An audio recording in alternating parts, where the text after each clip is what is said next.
pathian khoi na in kumin sang ni som ni January tha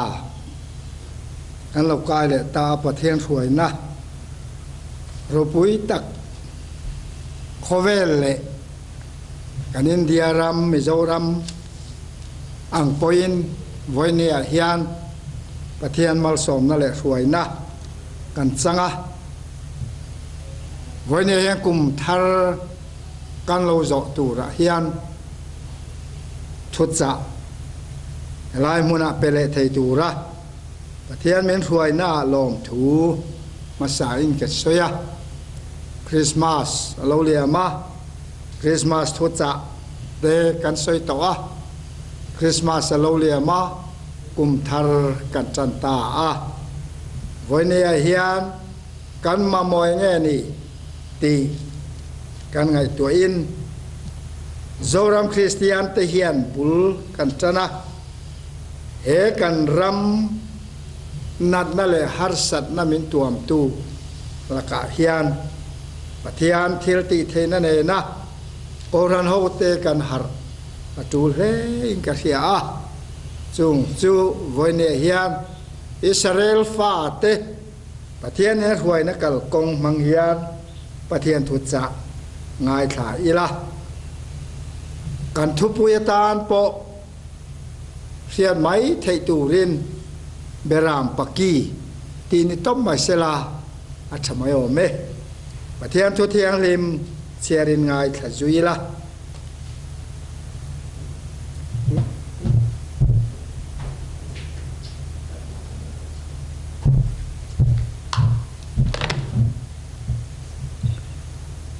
Joshua bung thum chang bul tang hian tin Joshua chu jing taka thawai sarela tha te zong zong nen chuan stem mun na ta chu in anin suana Jordan luyan wathenga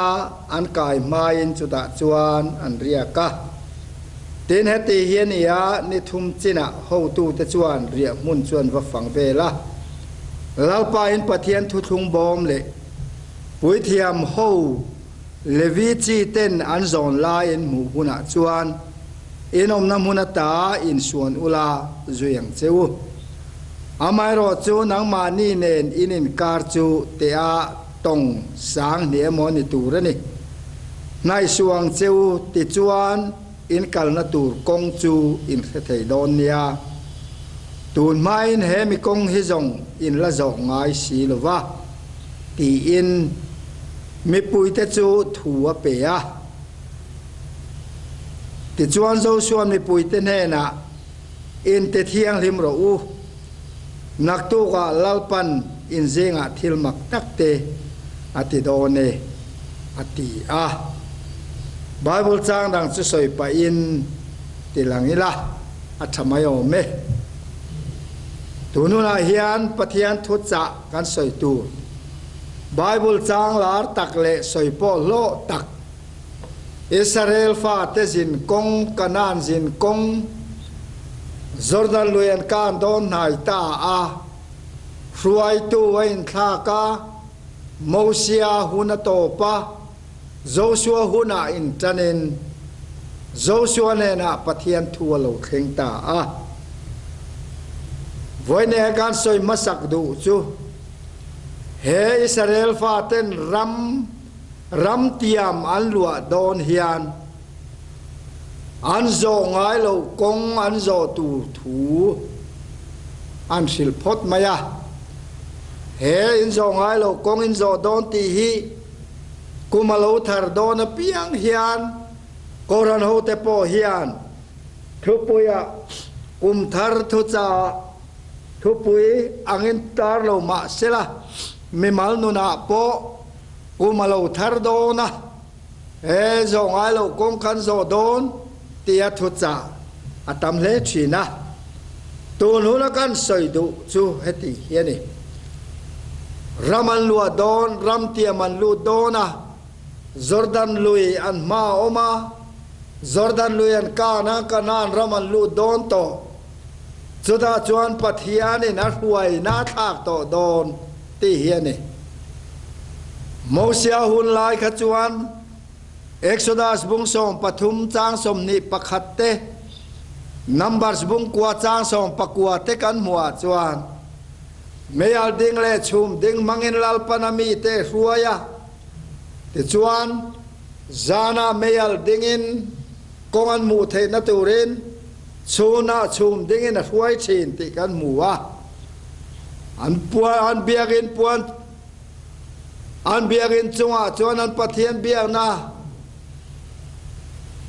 puanin chunga chuan chum ding a cham chung chuan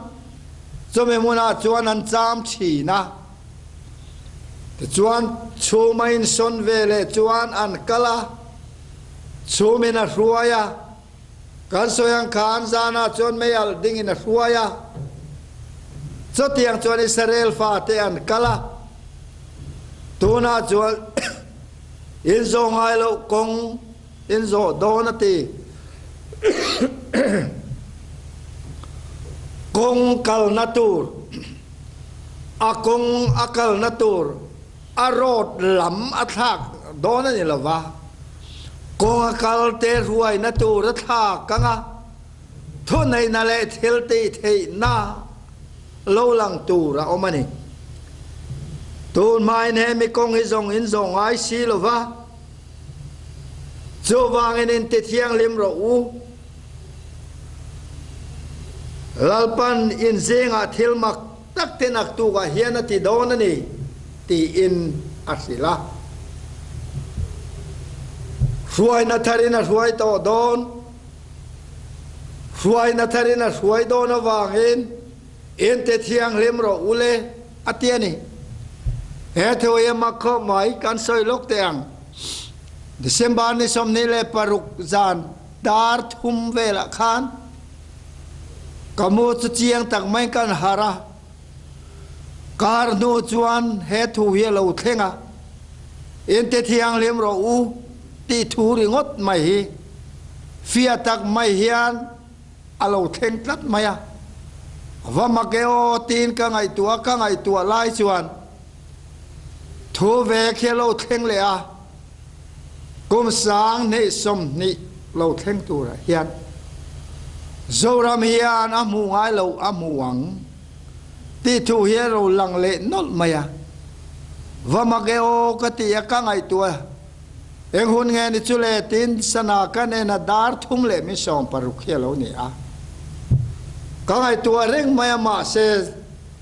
zan khothim lai la ni a khua la eng lova kamu hi le ta a zeng dar nga vela thawin ka intifaya Bible kan chiara pathian in Israel fater huai nakal konga otong kam kha ang tlatin ka ria a ti chuan helai Bible chang kan chiar ta kha ka ju mu hei nge hian hi in te thiang lem ro u nak tu ka lalpa in zinga thilmak takati don ni he kong hin zo ngai si lo wa chota chuan an kalanga chota kal tu te chuin ti thiang lim ro wa ti na lo ni reng mai a te kan chiara chiar zela Jordan lo Israel fa ten an kana Jericho kul zon tak mayan huai chuang le tlatte makkatia kanan raman lu ta che khoi ju le nu te tu elu na ram lu ta che chu mun zalen le mun ol ai dewa te khan huai lu sela ram khalua sela ram hausak na khai jui mai se om te lul nen mel ma te kul cha ber mai zona chu Jericho kula chu kongan khar vika mikhwal tu man luan chua lo na turin kongan khar vika ni ti kan muwa chu kul renom le kul nget tak mel ma te kul zona chuan Israel faten huai chua tlat mai avama ke o katia kan chiar zela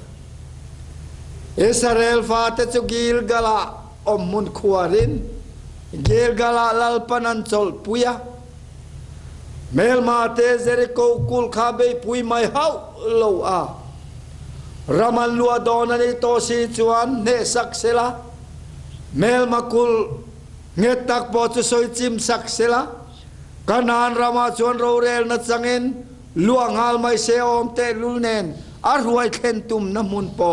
ni na lang bok si a ma se ni ta haulo gel gala chuta chuan a chol puya chuta chuan om munan khuar ta a ati gel gala chuan om munan khuar ta a chuta chuan sertan na hunan mangle ta te te ni amak tolin kar hia a Joshua nena chuan meilung chemte siam la an sertan ro thalera piang te nia sertan lo leran ni a chu wangin sertan lo te chu meilung chemte siam la an sertan ro leti amak katitol tola Gilgal trăng chuan chuta chuanan an seran tana Gilgal trăng chuan mel ma bei turin pathianin abuat sai ta chau mai ni ein nge an seratan na te kher te po chuka ngai tu a lungpuya trangin tuya pechina ti kan muwa lungpuya tuyom lo no mona po lungpuya trangin tuya pe ti kan muwa cho to tung tharakanan mua chon cholong pui cho Yesu Krista ani ti ter ko ten min sele a cholong pui cho Yesu Krista ni eng mangin nge seran tan don meilung chemte siam ro le cholong meilung chemte mang chuan Israel fa te ser ahan tana amak khop mai chan chen chalo lang tu nen hian avai nang em ti kan soi lu don ani ta chuan an sertan te dam vek to nuwa chuan Jericho kul cha tak mai chu hel pui tum ta haulo an ma chon to don chu ta chuan neruk chungin ne khata voi khat zel neruk chungan an helanga in ka trangin thu reng reng a chuak tur ani lawati thoi ngai don khop mai nesarenin voisarin he langa te chuan pui thiam ten beram pakian ham voisarin hel na chuan pui thiam ten beram pakian ham manga chu to ro chun ha manga me pui te nau duranga te chuan Jericho kul helo chim donani ati eng man ruai nge mel ma te kul chon ne don beram pakian ha mang an man ruwa chu beram pakian ianga chu me mang tu te nan ti tu re ro chu thoi na ni thungang thoi takin nam phun chiar tak Israel fa te chuan niruk chungin ngoi rengen Jericho kul an huala an kal huala thuanoi kher mai nisarenia chuan voisarian han hel na chuan beram paki an han ha male me puenau dur Jericho kul cholo chim ta ti kan mu heng kong yani voinia hian kan soi du chu Zoram hian nge kum sang ni som ni lo theng tu ra hian a to don India ram hian neng thil nge tle to don Khovel hian neng thil nge ma chon don Chuwangin voinia hian unau du tak teu in ti thiang lim ro lalpan thil mak tak ati done ati ani chu kan hai tuan ati har ahun le in kasia kan hai tuan ati har ahun le mai ege lo theng tu kan tual zol thil mai poen enila thi thut na te avatam ta em an kai thau zo lo achuti khati nan namak pui ti dam the lo theng chuka India ram state a hian at aber kan hau tanual mai in ti thiang lim ro ule min tian ni chu le kan soi du tak tak chu Israel faten huai ta Mosia ho chu meal ding le chum ding in lal pan huai ti kan mu ro pui lutu ma se Joshua hunalo thlen chuan adang lam ta mana chuan chuma in son khan anom na tagin son thin chuma din khan khata khan puan inan kayan om thin biak buka heta chuan ani ve don to lo pui thiam ten thotlong bo man zon in mu huna chuan inom na tangin in son ro ule thotlong in ati che to don me alle chum ni to lovin thotlong in ati che to don cho thotlong bom chu mai na tol don lova pui thiam te ko wa in ngatanga thotlong bom chuan zon toang voi ne u nau do tak teu ram tiam lo tur tenanti kong hi izir chiang teng le lalpana ko ran ho chom na turin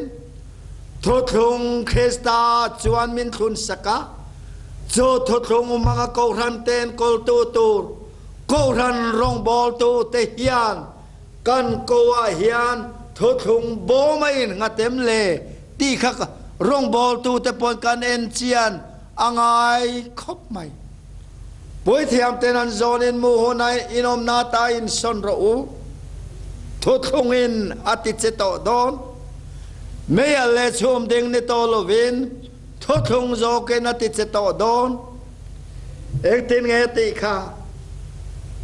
Joshua bung thum chang song pakhata chuan ngai teu le lung pum poilal pa thotlong bom chuan in ma Jordan lui ka ne so te chuan Israel nam te zinga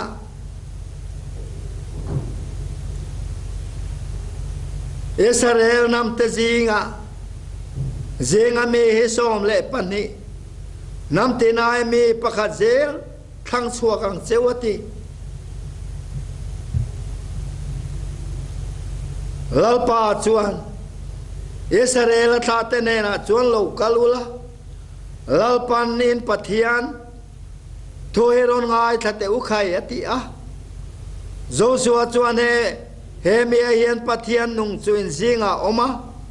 in ma hian kanan hote hit hote peris hote girjas hote amor hote zebus hote ya not chua ngei donani ti in hiang ngai teu leilung pompoi lalpa thuthung bom chuan Jordan luya ka ne thothung in na not chua to don thothung ero cho an keng thungang kan re thiame thil mak mangin wa na changa mele thil lo tlai na khoi don ne lo thothung zo khan Jordan luya kan don Jordan luya kan na tor chuan poi thiam ten an zon thungang voi ne a hian nang rong bol tu korana rong bol tu ne na poi mo tak chel tu teu lalpan ine na thuthunga da kha medang te Jordan lui huai kaya sual phuarom te phela mi lungai te thamuana the na lem le ramom te chunga en na thlen turin lalpan thuthunga pe chea he kong hi zo to ngai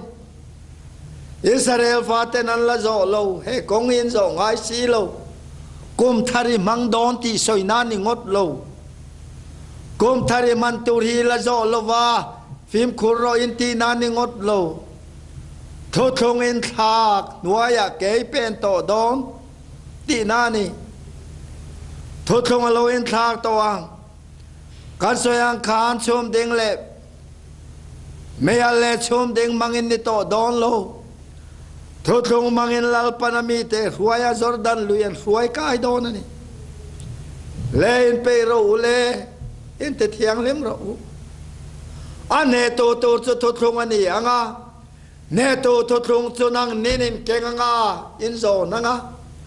Jordan luyen rap chianga Jordan lui tuelo kang to don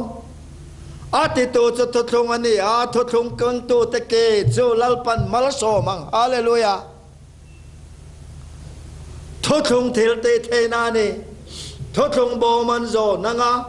to thong bom khal tuyan nim don lo to thong bom zon to ten Jordan luyen rapanga chota chuan tuyalo kang toang chota chuan me poiten hauna tel mi alo Jordan luyen kayanga kanan ramman lu donani me poyan kai fel malo chuan Jordan lui laya chuan ending reng torania tiani aro pui kati midang te tan rong bol to ne to ren kum thara hian nang le ke rong bol tu li sia min dat lu tan ni lo mi kanom na ko ran theu hian ni ma se thu thung khai kengem le thu thung keng to ren lal pan se rang che a enga tinge voi ne an ngai tua non a chul khop mai John Jordan luyen kai ta ti mai tiang Jordan luyen kai ta Joda chuan Gilgala Jericho zon takanan chuak te kherakan soitong khan avahau tak ren nakal kong te harsan na zong zong kian na nilo ti achiang khop mai mel makul thim kul chaber chuan zona lo om tlat mai ren nakal kong he ha dam vekanilo ren naom wanga muingil tum mai te ol khop sin ma se Israel fa te Jericho kul zon taka suai chuak tlat ani amakhle mai me poite cho Jericho khozon taka chuan an kai ta a Joshua bung thum chang som le paruka kan mu Jericho kul zon taka kai tlat mai cho me be tur chuan to na hian India rama po Hindulal ram den to men India ram sarkar tak tak chuan mal duai mai kan ti hey anang senin nge min non chim don chukan hello kan ma pathian thotlok sanna lo khepelo tle huma khovela duam nate chak nate ro pui do nale chung non do naten me heng nu na ei duai kan thel long chu ler ngeng mayang ngeng dot khovel in tlan siang nai lalpa chu mal som tu tan chau du kan tam berto len le ro pui kan dua sum le pai tam tang nei du in kan in tlan siang mum mai cho chuan to na yang kan Christian na rin na konga min ei chemeka alanga chang point India ram khovel ronin herzel hian enge kan ma hian eng Jericho kul nge lo in hung ve don le chumen ne tur chuan enge ko rano ten kan ti ngai ta Gilgala le tiani ka soi du Gilgala o Gilgal sertan namuna chuan voine yan pathian reng to ente tam takte Gilgala hian ki leng u kati du ani rombung ruka chuan hengir hiai lakan mirhing lui chuan na khen be no ve ta sual putak sa chuti boralaum the na turin cho rombung ruka kan mu polan min hil kha voine ya hian ke ni ho tan chuan Calvary cross pathian thil te the na the na ne a thole na miring loe min phum bo sak na anun thar trom puya kan nun thei na chu cross thil te thei na muna chuan zoram Christian te kan kir le tulin kar hia Jericho be tu tur te Gilgala an sertan an tan le ang khan cross muna yan kir le ang u chota chuan chak nai la ang u Gilgala changin melman va be Gilgala an kir le a Gilgala changin melmaten va dawa Gilgala an kir le daya no munan khuarani ati cho chuane Krista Yesua chuan kan mirting loi chu khen be amen a thole nun thar chu kan nun na thara lalpan min chiar saka chu nun ring tu te chuan khovela ral kan dovanga sual them kol poi kan suanga chu min siam tharna cross muna chuan kan kir lenga chota chuan man rofam kim kan la anga meswal thalal thei te chu kan ne anga Israel faten Gilgala serantana an sertan na mun nge Gilgala chuan an kir le thinangin voine ayan ke ni po Gilgal kan Gilgal chu kalvarit lang cross khani a kha khame reng loya ral na munani a thole Kristanun trompoi na munani a chota chuan kan chak na oma chota chuan kan ral na omboka chota chuan kan thi na oma chota chuan kan nun na oma ni cho kan chak na turani a melma pana ngam lo khoveli na ngam lo kan pathianin khovel ne na ta na alo puan chuan chu kalvari tlang cross a kha khoveli na ngam lo turin khoveli ni suwa kheng beta kheng betu te tilum to torani rengan helova chota chuan ne kan chak na fam ki mom thil te the na omani Israel fa te po kan soyang kha Jordan luyen lo kai ta varo pui em Jordan luyen lo kai ta kanan raman lo lu ta chumera mabule cho chuan eita mana top ta bok chota chuan an kuang kwa mai lo an ma rao do tu lo om ta ta chuan leng tin ngen ti ta khang le a changkai ber chunang malama ke mani lama thil changkai ber tur chu thu oi nani thuan va oi em ne ruk chungin ne ten zere ko kulan vakal hual an ka thu reng reng a chualon ngoi chiap mai an phun chiar chin nei nesare ne a chon voi sarian han hel ta a voi sarina chon nge ni man ruwa tur chule kan thu pui khane beram pakki inha manga chon to toro tena manga me poi au dur turanga zere ko kul he chim don ni ti de chuan thoi takena tia chuan avoi sarina chon beram pakia ham ta pui thiam ten to taro tan ha ma mi pui au dur ha zeruse zere ko kul chim ta voi le no na do tak te o enge kan beram paki chule ke chu thel te the nan thotong loya po thel te the na soi na manga so beram paki chuenge ni ente o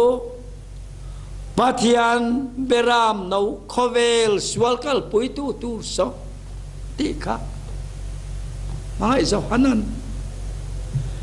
ente o pathian beram no khovel swalkal pui tu chu Chu pathian beram no I swa chuan khovel ania khovel apum bo na Calvary tlang crossan itani chu nge chu voi ne a hian cross pathian mangai na le pathian thil te the na chu gan beram piki lo ni ve to nga cross a pathian mangai na le pathian thil ti the na kan ha ma kan puang nga aria piang te kanau durang ne na la kan sa nga hallelujah amen tin kan avanga khovel hian do zo lovang khovel hian ngam don lo beram paki kan ham to don kan mitlak beram paki in her ngwan lamin lo ngai tua su ki chu thil ti the na ni anti to kha ki chu thil ti the na ni pathian beram no lale swa krista thil ti the na kan mu chu lazara kai thoa khana ni mai lo meswal te tan thia tho le na Calvary cross thil ti the na khani zo zok chuani eng mai na ngam lo khovel ne na ta na lal pana apuan chu chuan zo kan ham don ani Una do takteo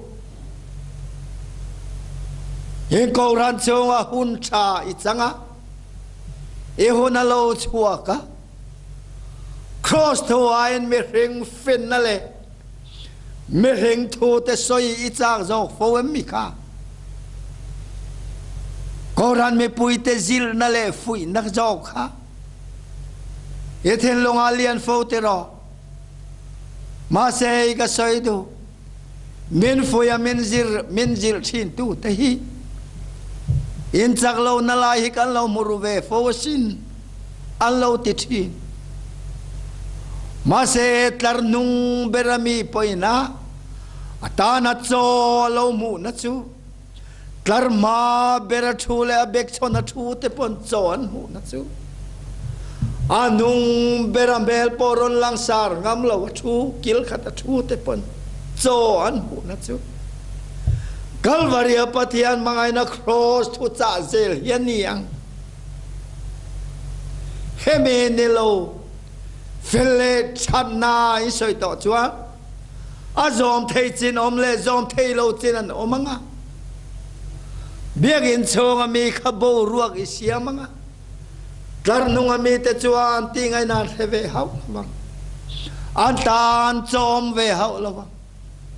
sim ro ti ro ui simang o ti ngotani lo min sem ter to tor pathian khongai na hiane poimo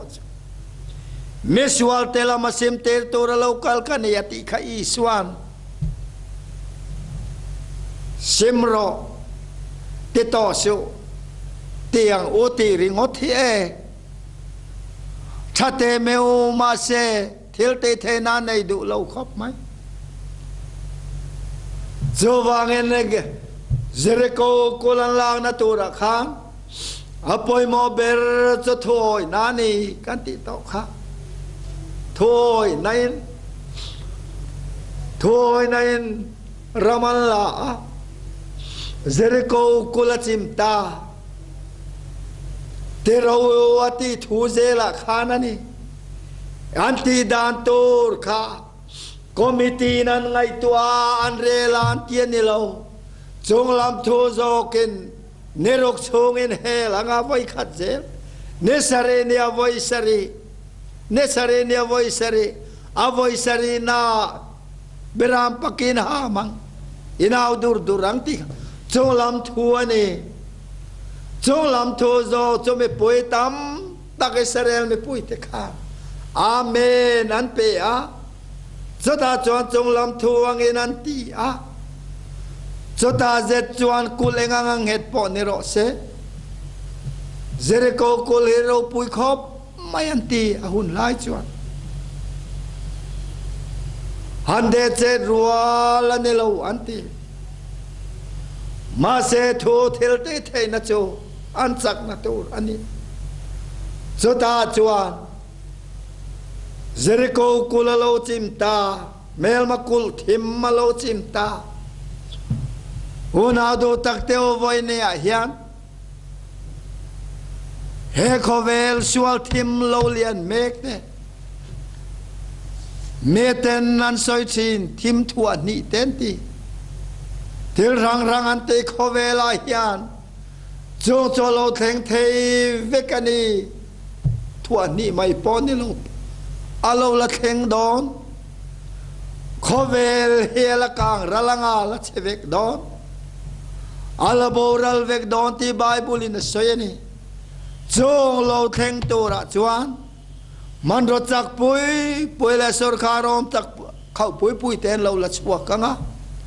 thonei na mak tak te lo la chua kanga